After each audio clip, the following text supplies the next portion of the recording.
Yana men erkaklarga bir sirni aytaman. Tashqarida ayollarimiz bor, shuning uchun qattiqroq ham aytaman.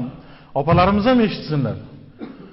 Eshitsinlar opalarki, erkak kishining omadi, fayzi, topar tutari, uning barakasi, uning ishidagi unum, uning ko'chadagi zafari, yutug'i, oilasiga ko'proq bir narsa ko'tarib kelishi, buning hammasining sababi yoki buning aksi bo'lishining sababi, qaysi bir ayol joy namozda o'tirib erini fayzini so'raydigan bo'lsa Alloh beradi.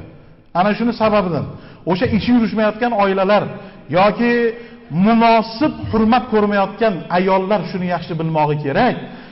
Eri agar fayzi bo'lsin, erimni topgan tutganida baraka bo'lsin, oilamda butunchilik bo'lsin, shu erim qilayotgan mehnatida baraka topsin iloyim desa, joy namozda o'tirib o'sha erni fayzi bo'ladi. O'shani barakasi bo'ladi. Lekin benamoz bo'lib turib, allama halgacha uxlab, saharni qirqib, joy namozdan yiroqda bo'lib turib, yana eridan topar tutardan shikoyat qilishga o'sha ayolda ham haqqi yo'q. Aslida haqqi yo'q. Buni esa o'rgatadigan kim? Yo'lga soladigan kim? Ro'zg'orboshi. Mayli. Ayolingizga jufti halolim, ovqatni shirin qilmasang ham mayli. Nonni kuydirib yopsang ham mayli. Mayli mana bu ro'zg'ordagi shu ishni kam qilsang ham mayli. Biroq Robbining buyurganini joyiga qo'y. Qolganini Alloh beradi.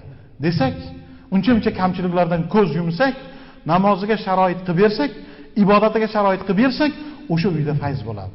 O'sha uyda inshaalloh baraka bo'ladi. Ana shu narsaga erkaklar ham, demak, alohida ahamiyat qilmoqimiz kerak.